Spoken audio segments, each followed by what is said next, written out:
영혼의 쉼터를 찾아주신 분들을 환영하고 축복합니다. 오늘 들려드릴 쉬운 성경 창세기 39장과 40장 말씀은 신이 대장 보디발의 집에 팔린 요셉이 보디발의 신임을 얻어 가정 총무의 일을 맡게 됩니다. 하지만 요셉을 유혹한 보디발 아내의 모함으로 감옥에 갇히게 됩니다. 감옥에 갇힌 요셉은 바로 왕의 술 맡은 관원장의 꿈과 떡 맡은 관원장의 꿈을 해석해 주는 내용입니다. 자, 그럼 창세기 39장과 40장 말씀을 들려드리겠습니다. 창세기 제39장. 요셉이 이집트로 끌려갔습니다. 보디발이라는 이집트 사람이 있었는데 그 사람은 파라오의 신하였습니다. 그 사람은 왕궁 경호대의 대장이기도 했습니다. 보디발이 요셉을 끌고 온 이스마엘 사람들에게서 요셉을 샀습니다.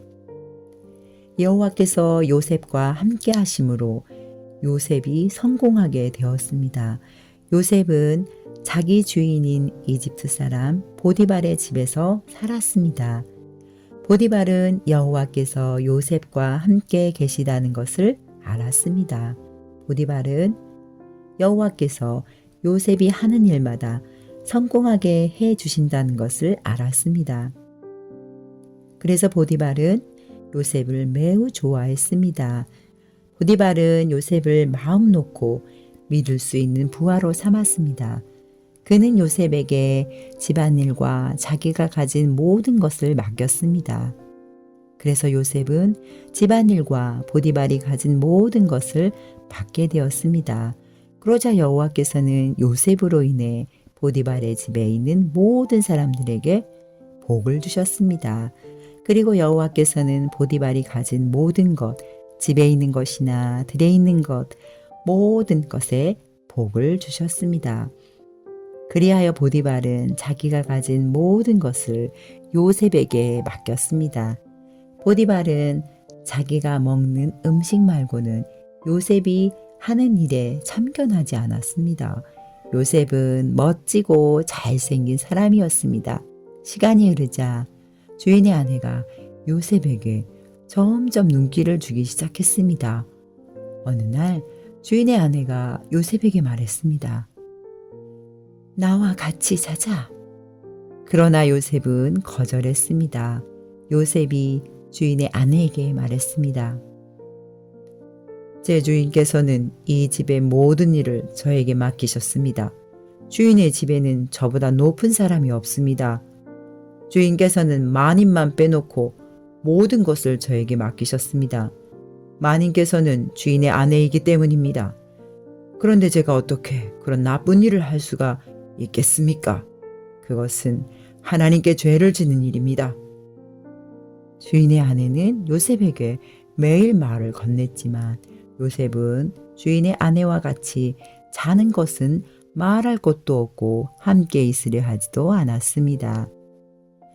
어느 날 요셉은 보통 때처럼 집으로 들어가서 일을 했습니다. 그러나 그 시간에 집에는 요셉밖에 없었습니다. 주인의 아내가 요셉의 옷자락을 붙잡고 말했습니다. 와서 나와 같이 자자. 그러나 요셉은 붙잡힌 옷을 남겨둔 채 집 밖으로 뛰쳐나갔습니다. 주인의 아내는 요셉이 옷을 남겨놓은 채 밖으로 뛰쳐나간 것을 보고 집에 있던 종들을 불러서 말했습니다. 내 남편이 우리를 창피스럽게 만들려고 저 히브리 노예를 데리고 왔나 보다. 저놈이 들어와서 나를 강간하려 했다.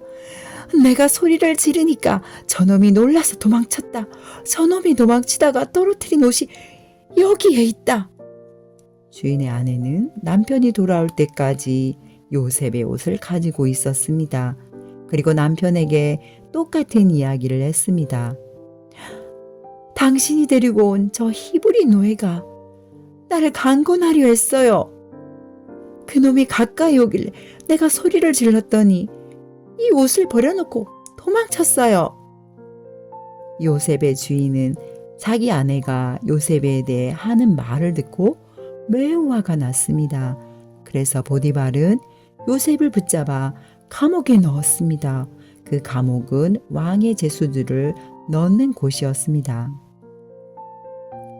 요셉은 감옥에서 살게 되었습니다. 하지만 여호와께서는 요셉과 함께 계셨으며 요셉에게 한결같은 사랑을 베푸셨습니다. 그래서 요셉을 간수장의 마음에 들게 하셨습니다. 간수장은 요셉에게 감옥에 있는 모든 죄수를 맡겼습니다. 요셉은 감옥에서 이루어지는 모든 일을 맡았습니다. 간수장은 요셉이 하는 일에 조금도 간섭하지 않았습니다. 그것은 여호와께서 요셉과 함께 계셨기 때문이었습니다. 여호와께서는 요셉이 무슨 일을 하든 성공하게 만드셨습니다. 제40장. 이 일이 있은 뒤에 이집트 왕의 신하 가운데 두 사람이 이집트 왕에게 미움을 샀습니다. 그들은 왕에게 포도주를 바치던 신하와 빵을 바치던 신하였습니다. 파라오는 포도주를 바치던 신하와 빵을 바치던 신하에게 화를 냈습니다. 그래서 파라오는 그들을 경호대 대장의 집안에 있는 감옥에 집어넣었습니다. 그곳은 바로 요셉이 갇혀있던 감옥이었습니다. 경호대 대장은 요셉에게 두 죄수의 시중을 들게 했습니다. 그들은 얼마 동안 감옥에 갇혀 있었습니다. 어느 날 밤에 이집트 왕에게 포도주를 바치던 신하와 빵을 바치던 신하가 모두 꿈을 꾸었습니다. 그런데 꿈의 내용이 저마다 달랐습니다. 이튿날 아침에 요셉이 그들에게 가보니 그들이 걱정을 하고 있었습니다. 요셉이 파라오의 신하들에게 물었습니다. 오늘따라 왜 이렇게 슬퍼 보입니까? 두 사람이 대답했습니다. 우리 두 사람은 지난밤에 꿈을 꾸었는데 그 꿈이 무슨 꿈인지 풀어줄 사람이 아무도 없다네. 요셉이 그들에게 말했습니다. 꿈의 뜻을 풀어줄 분은 하나님 이외에는 없습니다. 저에게 그 꿈 이야기를 해 주십시오. 그러자 왕에게 포도주를 바치던 사람이 요셉에게 꿈 이야기를 해 주었습니다. 꿈에 어떤 포도나무를 보았다네. 그 나무에는 가지가 셋이 있었는데 가지에서 싹이 나고 꽃이 피더니 포도가 열렸다네. 나는 파라오의 잔을 들고 이따가 포도를 짜서 즙을 내어 파라오에게 바쳤다네. 그 이야기를 듣고 요셉이 말했습니다. 그 꿈을 설명해 드리겠습니다. 가지 셋은 3일을 뜻합니다. 앞으로 3일이 지나기 전에 파라오가 당신을 풀어줄 것입니다. 그리고 당신이 전에 하던 일을 다시 맡길 것입니다. 당신은 전에 하던 것처럼 다시 파라오에게 포도주를 바치게 될 것입니다. 풀려나시게 되면 저를 기억해 주십시오. 저에게 은혜를 베풀어 주십시오. 파라오에게 말해서 제가 이 감옥에서 풀려나도록 해 주십시오. 저는 히브리 사람들의 땅에서 강제로 이곳에 끌려왔습니다. 그리고 저는 이 감옥에 갇힐 만한 일을 한 적이 없습니다.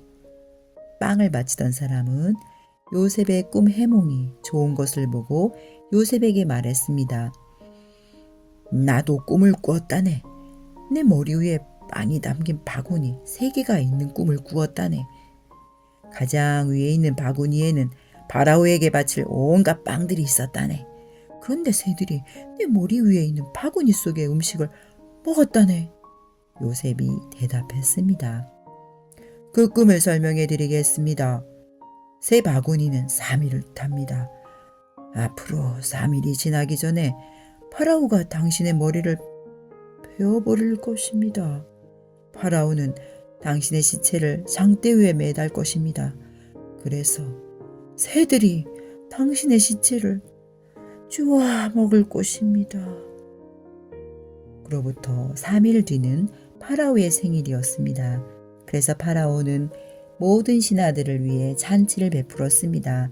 그는 신하들 앞에서 포도주를 바치던 신하와 빵을 바치던 신하를 감옥에서 불러냈습니다. 파라오는 포도주를 바치던 신하에게 옛날에 하던 일을 다시 맡겼습니다. 그래서 그 신하는 다시 파라오의 손에 포도주 잔을 바칠 수 있게 되었습니다. 하지만 빵을 바치던 신하는 장대에 매달았습니다. 모든 일이 요셉이 말한 대로 이루어졌습니다. 그러나 포도주를 바치던 신하는 요셉을 기억하지 못했습니다. 그는 요셉을 잊고 말았습니다. 아멘. 기도 드리시겠습니다. 주님, 영혼의 쉼터를 찾아주시는 모든 분들에게 꿈을 주시며 하나님이 함께 하심으로 일마다 때마다 형통하게 하여 주시고 만남의 복을 주시기를 존귀하신 예수님의 이름으로 기도드립니다. 아멘.